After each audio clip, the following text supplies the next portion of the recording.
오늘 이렇게 좋은 주일 아침에 하나님께서 주신 말씀의 제목은 형통의 길입니다.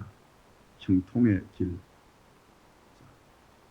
본 시편의 말씀은 다윗이 기록을 했습니다.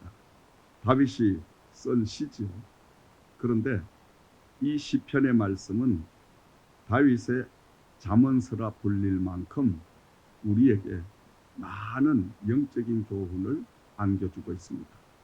왜냐하면 다윗은 어린 나이에 아버지의 양떼들과 소떼들을 돌보다가 갑자기 집에서 전가를 받고 집으로 급히 달려올 때 집에 도착하니까 형들이 모두 다 집에 있었고, 그리고 사무엘 선지자가 자신을 바라보다가 갑자기 그 머리에 기름을 붓고 안수기도를 해주면서 장차 이스라엘의 왕으로 하나님이 선택하셨다는 그 축복을 부어주셨습니다.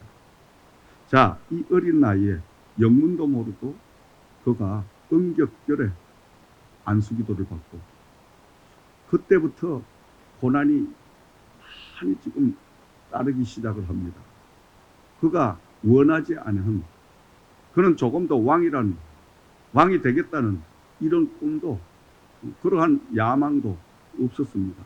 그저 하루하루 아버지께서 시키는 대로 아버지의 양떼나 소떼나 이 짐승떼를 돌보는 그 목축업에 그는 여념이 없었습니다.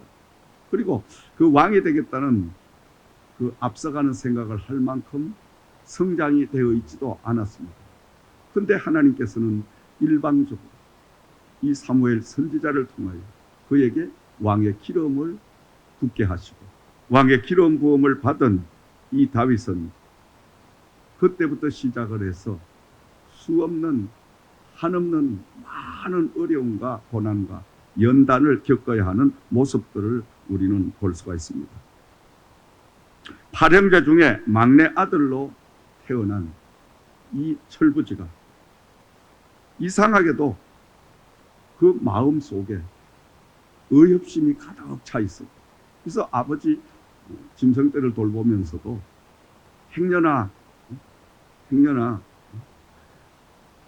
아주 짐승들이 와서 사자나 뭐 이런 것들이 와서 양의 새끼나 또 염소의 새끼를 물어가면 그냥 지켜보는 것이 아니라 자기 자신도 모르게 그냥 의협심이 막 불타오르니까 끝까지 그를 쫓아가서 그가 물고 가는 입을 양손으로 탁 벌려가지고 자기 아버지의 기르는 그 양떼를, 염소떼를 구해내는 이런 일을 일삼았습니다.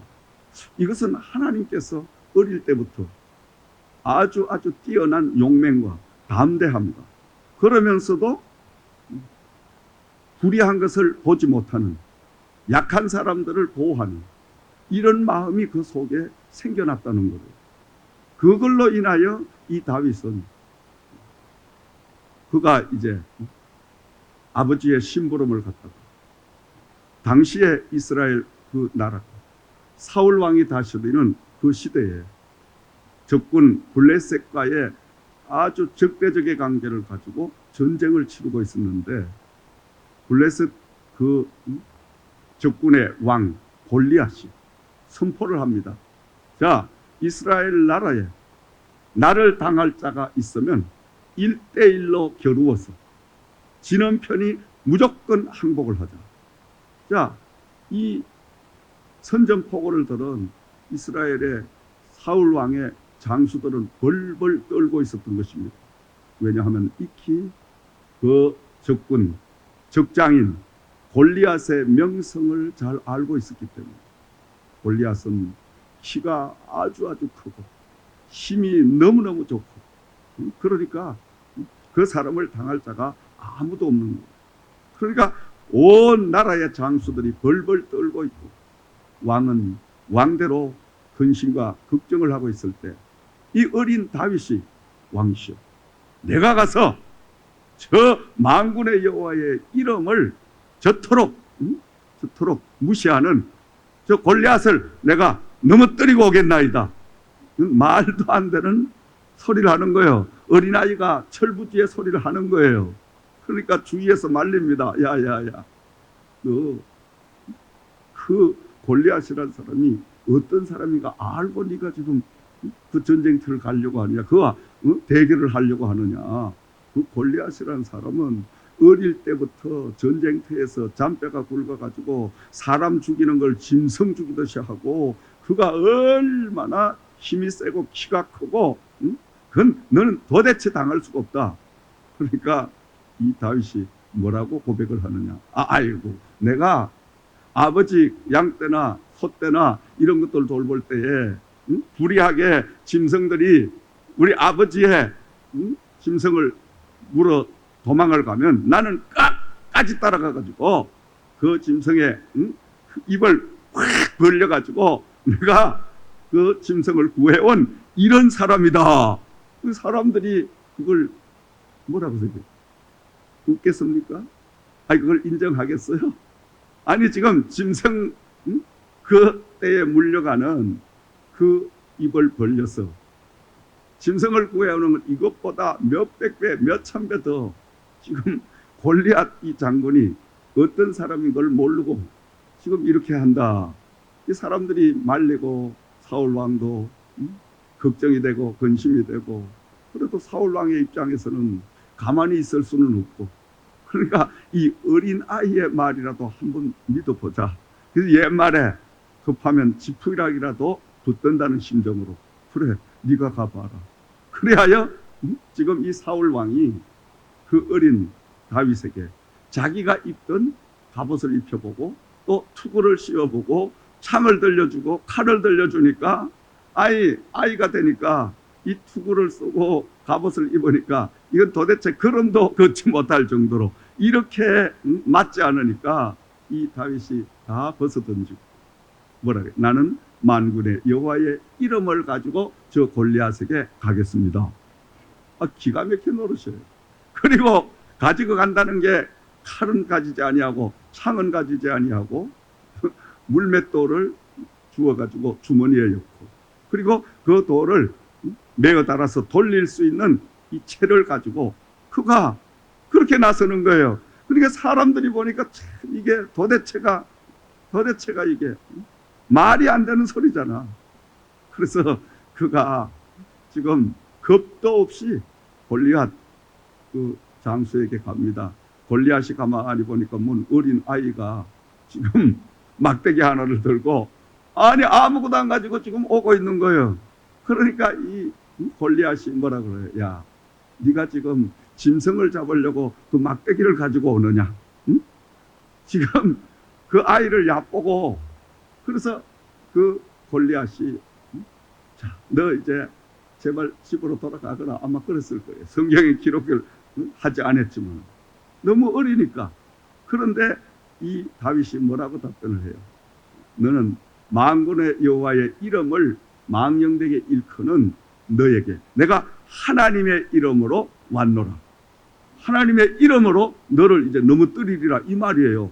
그러더니 주머니에서 돌을 꺼내더니 자기가 들고 온 그 막대기 끝에다가 이 돌을 감더니 이걸 돌리는 거예요. 그러니까 이 골리앗 장군이 가만히 보면 어린아이가 지금 뭔 병정놀이를 하고 와 있으니까 구경을 하고 있는 거예요.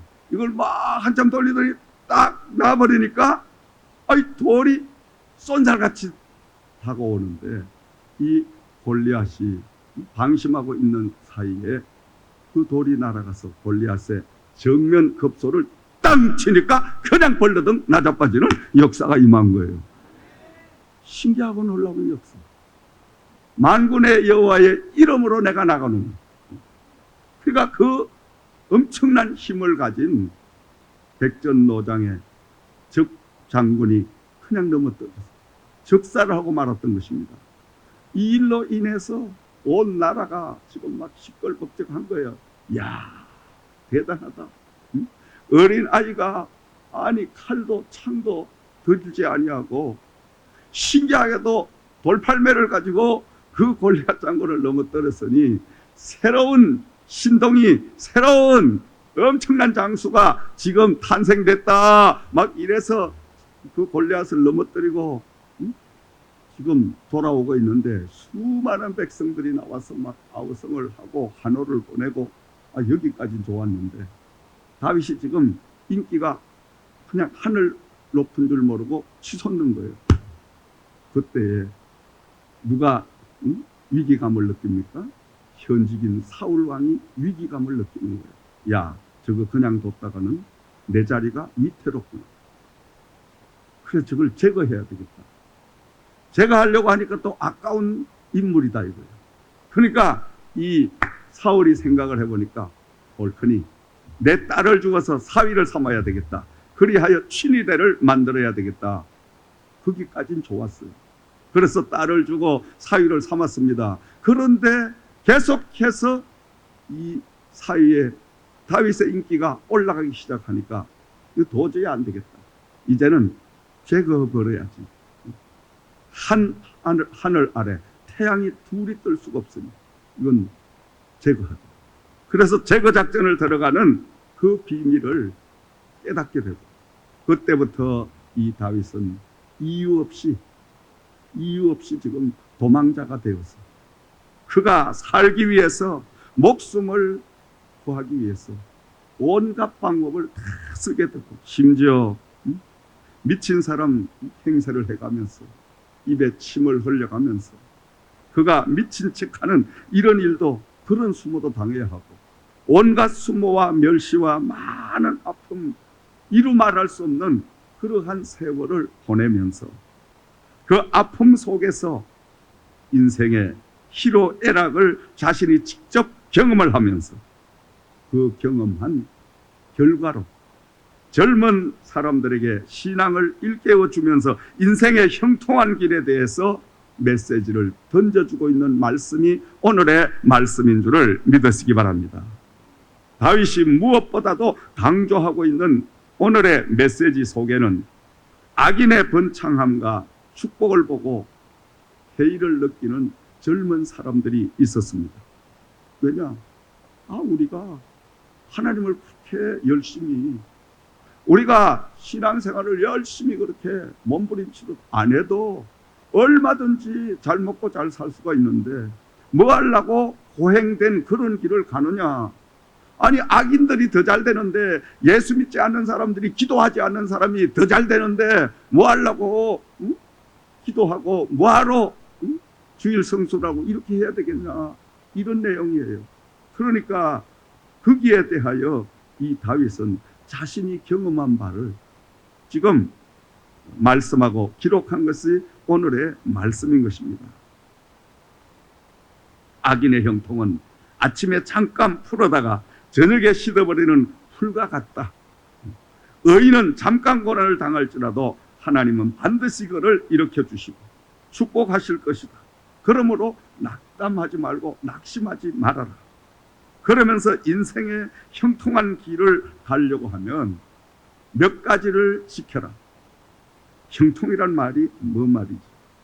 형통은 세상 사람들이 흔히들 이야기하는 것이 마음 먹고 뜻한 바대로 자기의 의도대로 모든 것들이 잘 풀려가는 것을 형통이라고 하는 거예요. 사방팔방 자기가 가는 곳마다 문이 활짝활짝 열려지는 그 축복을 형통이라고 합니다.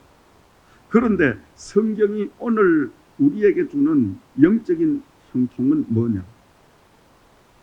전혀 불가능이 하나님이 개입하심으로 가능케 되는 것이 형통의 축복이다.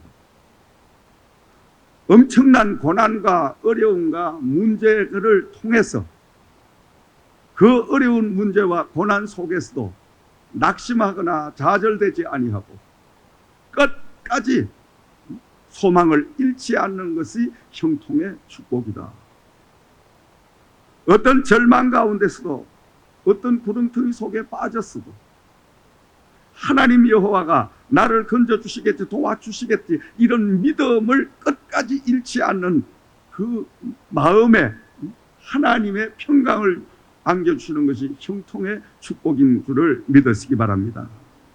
아무리 시련을 닥쳐도, 아무리 외부에 환난이 닥쳐와도 마음속에 평안이 깃들어오는 것, 평안, 담대함, 이것은 하늘이 주시는 하늘의 최고의 선물이기 때문에 그 어려움과 고난 속에서도 조금도 낙심하지 아니하고 좌절하지 아니하고 절망하지 아니하고 마음속에 평화가 물밀듯이 밀려오는 이러한 바로 축복이 형통의 축복이라는 말씀인 것입니다. 그러면서도 형통은 처음보다 나중이 더 잘 되는 역사가 형통의 축복이다. 다시 말씀드리면 이 다윗이 일찍이 수많은 고난과 어려움과 많은 문제를 접하면서 사람이니까 때로는 정말 생을 포기하고 싶을 때도 있었을 거예요. 말씀을 보면 다윗이 밤마다 얼마나 하나님 앞에 몸부림치며 기도를 드렸던지, 그가 아침에 일어나 베개로 베고 자던 그 베개를 보면 눈물로 흠뻑 젖어 있었더라. 그가 밤에 잠을 자면서 흘린 눈물이 베개가 썩을 정도로 눈물을 많이 흘렸더라. 이렇게 기록을 하고 있습니다. 이 한마디에 기록한 말씀을 봐도 얼마나 많은 아픔과 숱한 괴로움과 어려움을 겪었겠나 이 말이죠. 여러분, 아무런 이유 없이 나라를 위해서, 또 왕을 위해서, 온 백성을 위해서 생명을 걸고 전쟁터에 나가서 나라를 구하고 그 위기에 있는 왕을 구하고 이렇게 했으면 많은 사람들이 그 왕도 오히려 칭찬해주고 그에게 상급을 주고 이렇게 해야 되는데, 그 일로 인하여 다윗은 반대로 도망자가 돼가지고 그 왕은 다윗을 죽이려고 수많은 군사를, 오늘로 말하면 비상계엄령을 선포해가지고 일개 개인 하나를 잡으려고 온 나라가 이잣듯이 뒤지는 이런 일이 수년간 단행됐던 거예요. 그러니까 여러분, 살아남기 위해서 생명의 위협 앞에 얼마나 몸부림치는 이런 삶을 살아야 되냐. 여러분, 쫓겨보지 않은 사람은 상상이 되지 않습니다. 뭐 주위에 소리만 부스럭 나도 깜짝깜짝 소스러치게 놀랄 것이고, 정말 이루 말할 수 없는 그런 숱한 위기와 그 아픔과 공포, 불안을 겪어가면서도 다윗은 끝까지 하나님을 의지하고 결국은 하나님께서 형통한 축복을 주셔서 오늘로 말하는 반전의 역사를 허락해 주심으로 결국에는 그 다윗은 왕의 자리에 올라가서 하나님께 영광을 돌립니다. 오늘 저와 여러분들에게 인생의 형통한 길이 무엇인가를 그가 삶을 통해서, 고난을 통해서, 고통을 통해서, 많은 아픔을 통해서, 절망을 통해서, 그리고 하나님이 주신 축복을 그가 결국 누리면서 바로 그의 인생 전체를 통해서 우리 모든 말씀을 읽고 듣는 사람들에게 형통한 길이 무엇인가를 지금 제시하고 있는 줄을 믿으시기 바랍니다. 인생의 형통의 길에 바로 다윗은 첫 번째로 여호와를 의지하라. 여호와를 의지하라. 인생을 형통하게 살려고 하면 여호와를 의지해라 이 말이에요. 형통이란 것은 조금 전에도 말씀드렸지만은 고난과 환난과 문제와 아픔과 절망과 많은 이런 첩첩산중이 쌓여있는 이런 아픔 속에서도 절대로 생을 포기하지 아니하고 포기할 수 없는 내 안에 계속하여 소망을, 내 안에 계속하여 용기를 불어넣는 이런 하나님의 성령의 역사를 우리가 날마다 맛보게 되고, 그 여호와가, 그 성령님이 동행하는 축복의 역사가 바로 형통의 역사인 줄을 믿으시기 바랍니다. 자, 이 다윗이 그토록 엄청난 환난과 고난 속에서 말도 안 되는 그 반전의 역사가 임하는 겁니다. 여러분, 한 나라의 왕이 되기가 그렇게 쉽습니까? 아니, 활영제 중에 맨 막내 코올리게였어요. 그리고 이 다윗이 왕의 어떤 그 궁에서 그가 철저한 왕의 교육을 받은 사람도 아닙니다. 그리고 이 다윗이 왕이 되겠다는 그러한 자기가 꿈을 가지고 노력한 것도 없어요. 근데 하나님께서 어느 날 갑자기 왕으로 불러셔가지고 왕제를 만들기 위하여 숱한 어려움과 고난과 문제를 실패를 겪게 하시는, 다시 말하면 왕의 자리에 올라가서 교만하지 아니하고 왕의 자리에 올라가서도 하나님을 외면하지 아니하고 백성들을 생각하며 그 하나님이 맡겨준 왕의 임무를 감당할 수 있도록 다윗을 하나님이 강제적으로 선택하시고, 그리고 그 다윗을 왕으로 세우시기 위해서 많은 것들로 연단하시고, 그것도 자기의 장인 사울을 통하여 그 다윗을 철저하게 훈련시키는 이 모습의 과정들을 우리는 보면서 바로 하나님, 우리가 모든 주시는 고난, 연단, 우리의 인생의 삶 전체를 다 맡겨라. 맡기는 것만이 형통한 길을 갈 수가 있다라는 말씀인 것입니다. 5절 말씀을 우리가 돌아가서 다시 한번 봉독해 봅니다. 내 길을 여호와께 맡기라. 그를 의지하면 그가 이루시고. 할렐루야. 자, 길을 여호와께 맡기라. 길이란 말은 문자적으로 짐이라는 뜻의 표현인데, 짐이라는 뜻. 다시 말하면 인생은 살아가는 모든 삶이 무거운 짐을 걸머쥐고 살게 되어 있습니다. 저마다의 주신 짐이 다 다릅니다. 여러분에게 주신 짐은 여러분 스스로 있지만, 저에게 주신 짐은 저에게 세계복음화를 이루라는 이 주의 종의 사명을 주시고, 많은 사명들 가운데 이 마지막 때에 하나님이 저를 쓰시기 위하여 일생을 연단하시고 훈련하셔서 오늘 이 자리까지 이르게 하셨습니다. 이것이 바로 저의 인생의 무거운 짐이라는 거예요. 이게 제 인생의 길이라는 말씀인 것입니다. 그래서 길이란 말은 행로라고도 표현을 하고, 그러면서도 인생의 여정, 인생의 경험하게 되는 온갖 고난과 역경을 가르치기도 하는 것입니다. 다시 말해 인생을 살아가는데 그 모든 장래일을 여호와를 의지하고 무조건 모두 맡겨라. 그리하면 형통케 되리라. 아멘. 우리 인생을, 내 인생 같으면 내가 다 장래일을 알 수가 있죠, 여러분. 우리는 한 치 앞도 모르고 사는 거예요. 단 이 순간에 일어날 걸 몰라. 그럼 누가 알고 계셔요? 하나님이 알고 계십니다.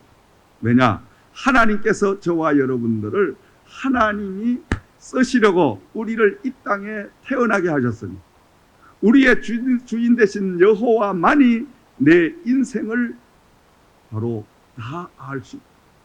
하나님이 계획한 그 바대로 하나님이 쓰시기를 원하고 계시는 줄을 믿으시기 바랍니다.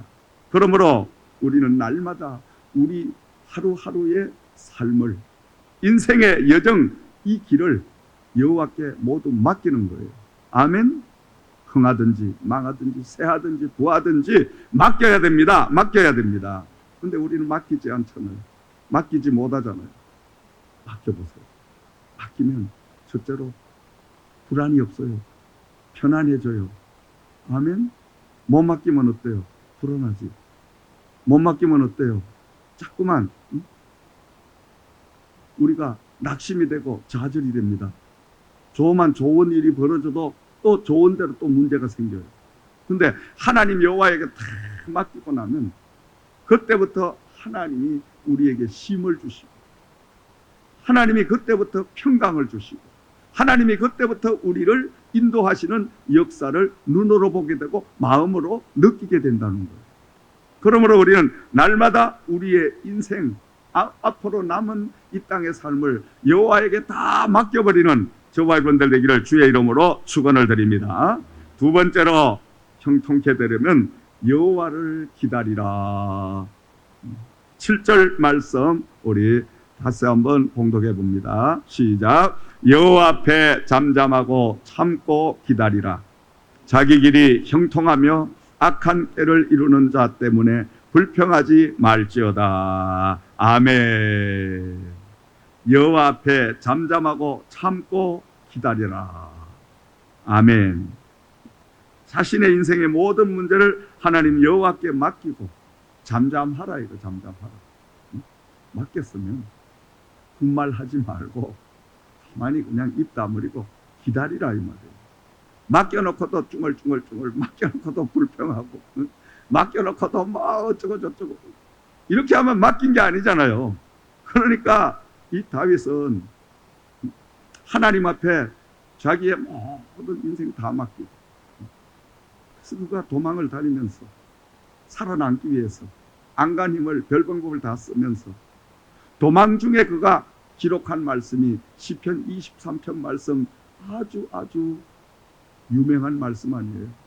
여호와는 나의 목자시니 내가 부족함이 없으리로. 그가 나를 푸른 초장에 누이시며 쓸만한 물가로 나를 인도하시는도다. 내 영혼을 서생시키시고 자기 이름을 위하여 의의 길로 인도하시는도다.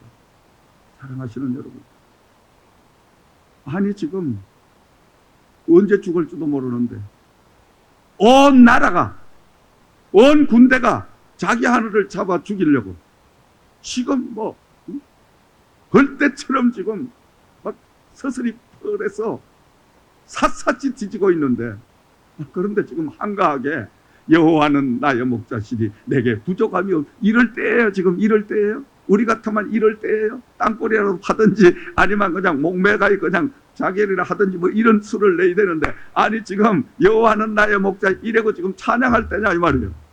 근데 다윗은 신기하게도 도망을 다니는 가운데도 이게 이상하리만큼 실성한 사람인 만큼 여호와는 나의 목자시니 내가 조금도 부족함이 없습니다.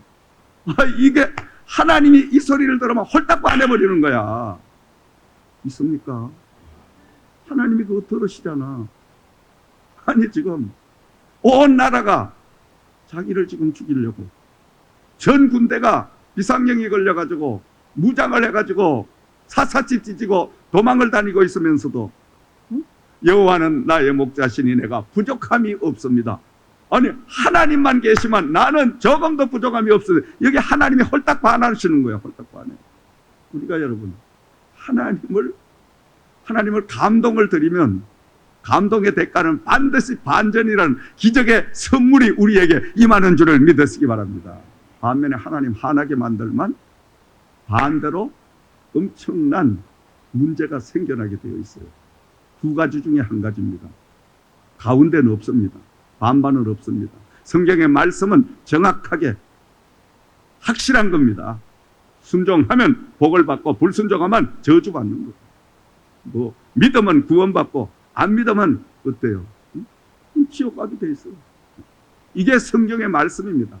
그러니까 이 다윗은 도망자가 돼가지고 그렇다고 뭔가 내가 죄를 짓고 도망을 다니면 그래도 그래 내가 잘못한 게 있으니까 이 대가를 받아야 돼. 이를 한 번쯤 생각해 보겠지만 아니 그럴 생각할 일이 아무것도 없어. 이유가 없는 거예요, 여러분. 그런데 여러분 도망을 다니고 그 비참한 일을 당하게 되면 여러분 같으면 감사가 나옵니까? 여호와는 나의 목자, 이게 안 나오지. 여호와는 죽은 하나님이요, 여호와는 나쁜 하나님, 이렇게 나올 거예요 우리가. 그렇죠 여러분? 그럴 수밖에 없는, 그게 정상이에요. 사람은 정상. 근데 정상을 초월하여 이 사람은 하나님의 사람으로 완전히 바뀌어 있으니까 언제 바뀌었냐?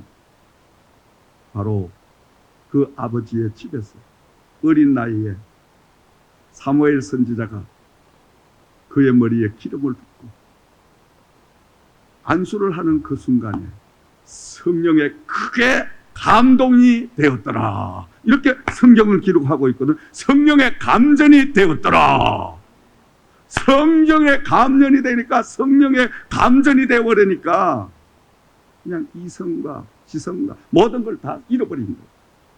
그때부터 그 사람 모든 머리도 정신도 온통 생각도 마음도 전부 성령에 감동되고 나니까 여호와는 나의 목자시니 여호와만 그는 생각하는 사람이 된 줄을 믿으시기 바랍니다.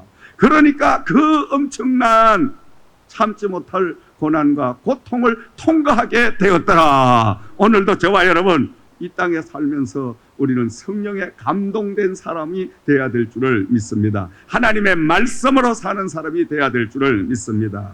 그렇게 되면 우리가 우리의 모든 것들을 다 하나님 여호와에게 맡기고 그 다음은 기다릴 수 있어요. 그래서 오늘 말씀을 보니까 자신의 모든 문제를 하나님 여호와께 맡기고 잠잠해라. 잠잠해라. 하나님 앞에 섣불리 입을 벌리지 마라. 잠잠해라. 왜냐? 입을 벌리다가 보면 불평할 수 있고 불만을 늘어놓을 수 있으니까 입을 다물이고 하나님은 그 다음 진행을 미리 준비하고 계시니 그 준비하시는 그것이 실행이 올 때까지 기다리라 이 말이야. 어떻게? 참고 기다리라. 참고. 응? 그리고 하나님 앞에 그 기다리면 하나님은 때가 되면 반전의 카드를 허락해 주셨어요. 형통의 축복을 부어주시라는 말씀인 줄을 믿습니다. 시편 40편 1절 말씀에 내가 여호와를 기다리고 기다렸더니 귀를 기울이시다. 나의 부르짖음을 들으셨도다. 기다리고 기다리고 기다렸더니 나의 부르짖음을 들으셨도다. 여러분, 우리는 기도하는 것도 중요하지만 더 중요한 것은 기도 드리고 그 기도의 응답이 올 때까지 기다리는 것이 더 중요한 줄을 믿으시기 바랍니다. 많은 그리스도인들이 기다리지 못해서 실패하는 거예요.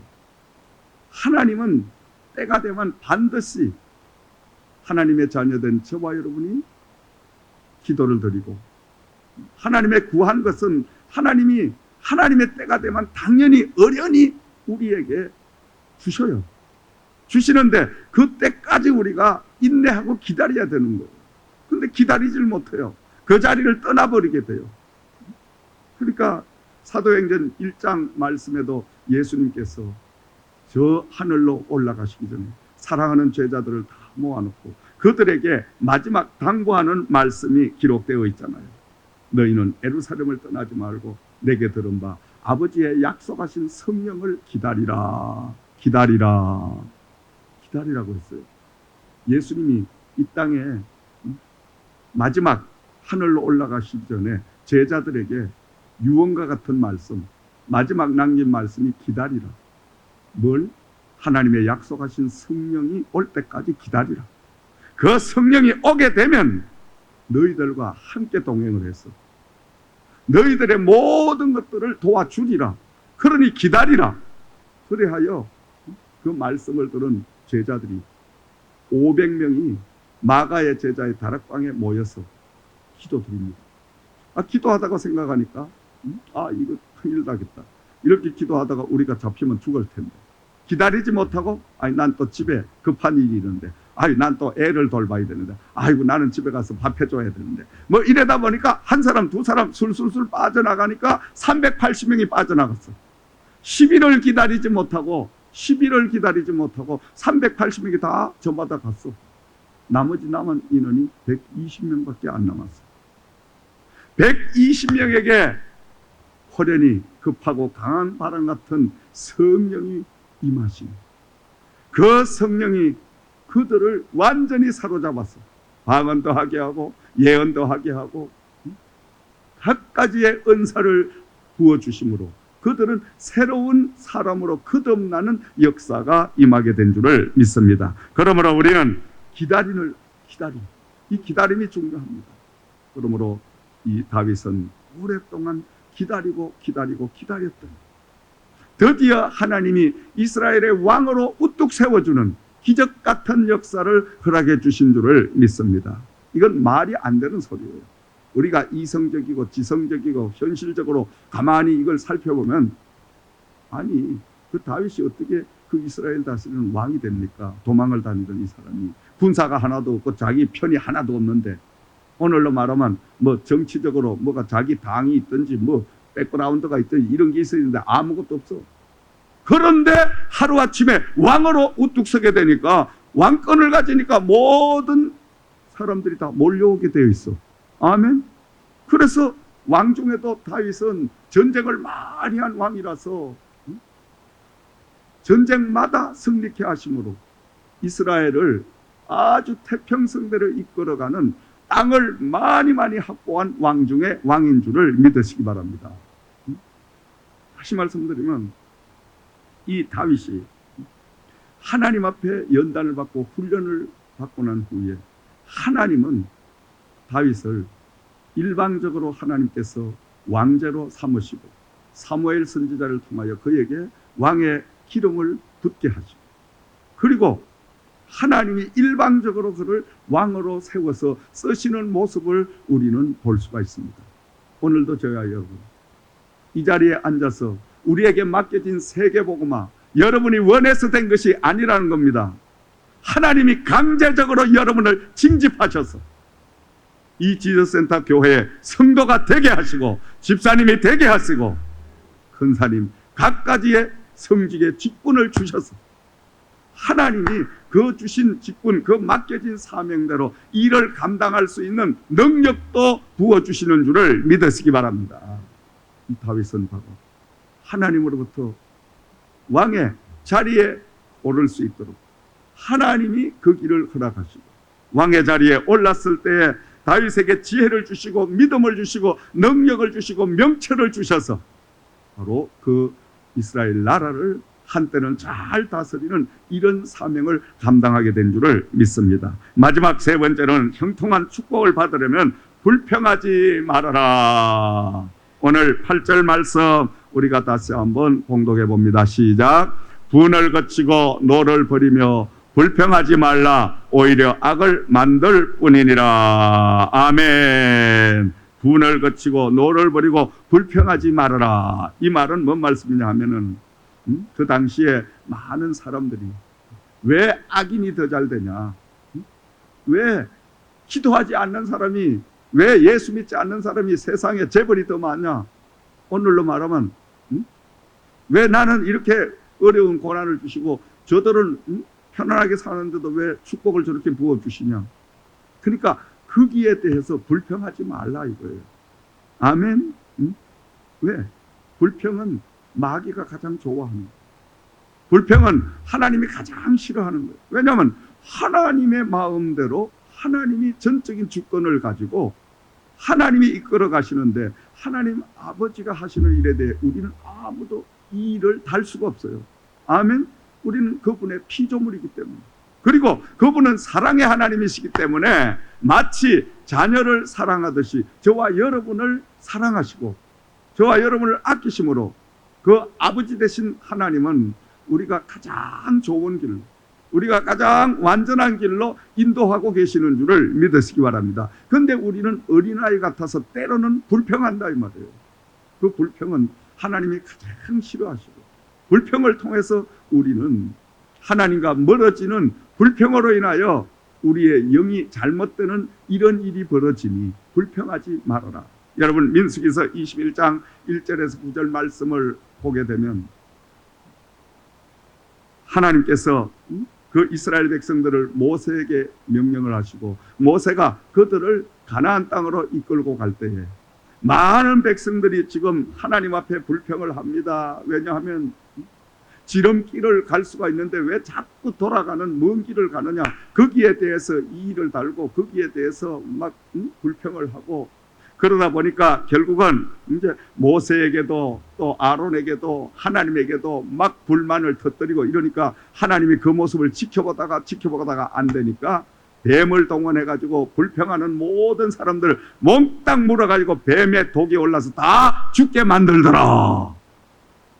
그래서 모세가 하나님이시여, 이 백성들을 이렇게 뱀에 물려 죽게 하면 어떡합니까? 이 백성들을 구해 주시옵소서. 모세가 간절하게 기도하니까 하나님께서 모세야, 네 뱀에 물려 아우성을 치고 있고 독에 막 헤매는 저 백성들을 살리려면 네가 노소로 뱀을 만들어 가지고 장대에다 그 노뱀을 달아서 높이 들어라. 그리고 불평하여 지금 뱀에 물려서 그 독으로 인하여 고통당하는 자들에게 장대에 올려있는 그 뱀을 보라고 명령을 해라.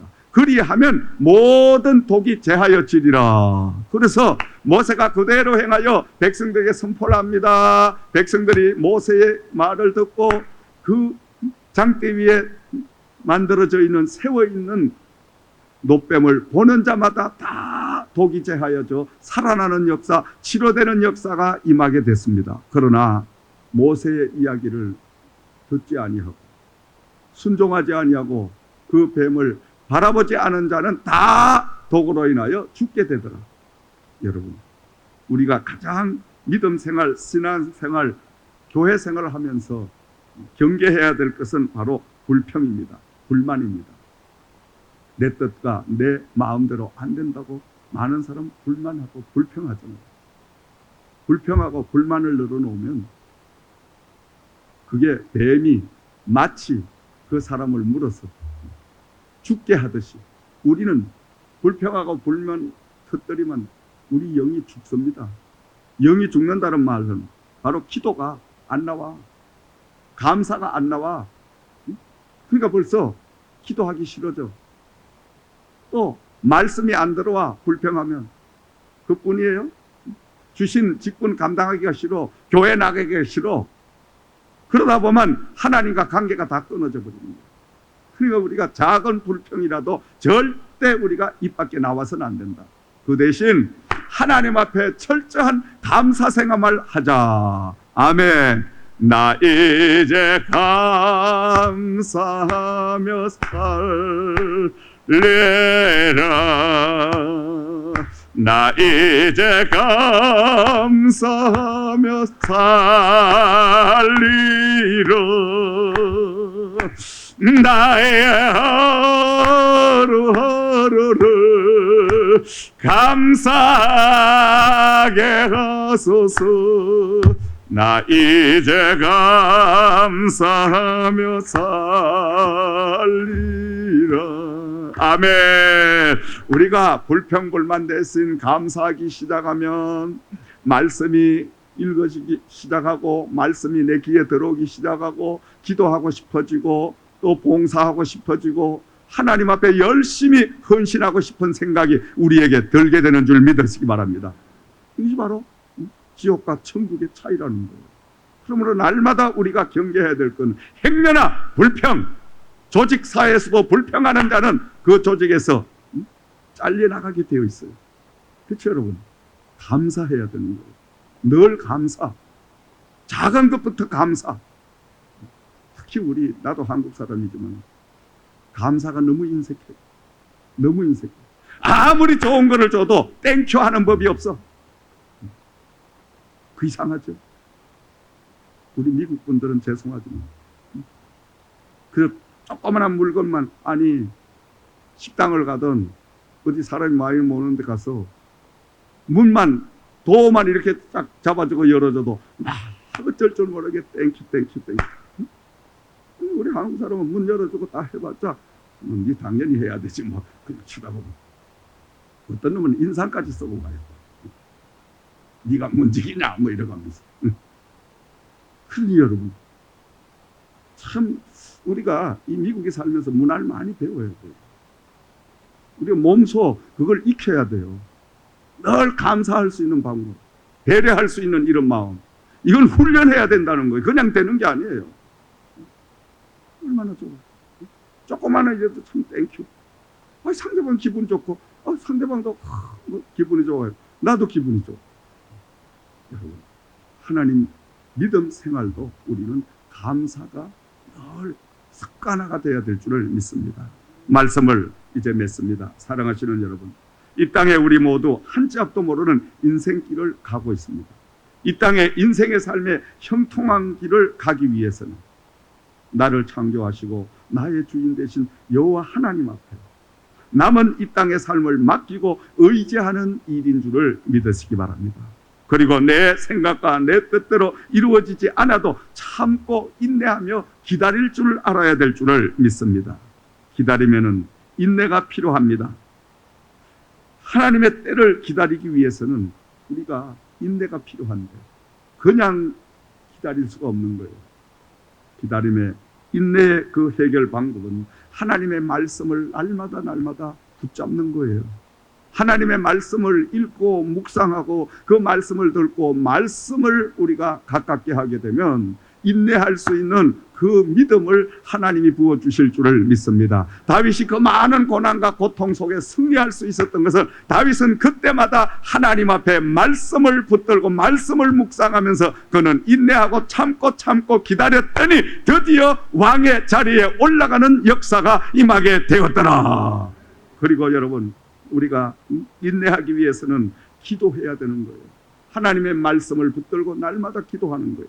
그러면서 현재 주신 최선을 다해서 하나님이 주신 직분을 감당해 가고, 그리고 우리가 일하면서 인내하면서 기다리게 되면 그 때는 반드시 저와 여러분에게 오게 되어 있습니다.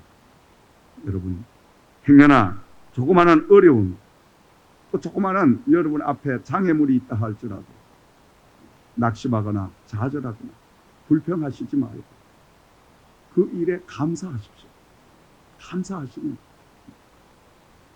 감사하면 하나님은 기적 같은 형통의 역사를 반드시 주시는 줄을 믿으시기 바랍니다. 하나님은 환경도 여건도 모든 것들을 다 주관할 수 있는 분이 하나님이십니다. 한 주간 동안도 우리는 이 형통한 길, 다윗이 고백한 이 말씀을 붙들고 한 주간 동안 험한 세상을 살 때에 여러분의 길이 형통한 길이 되기를 주의 이름으로 축원을 드립니다.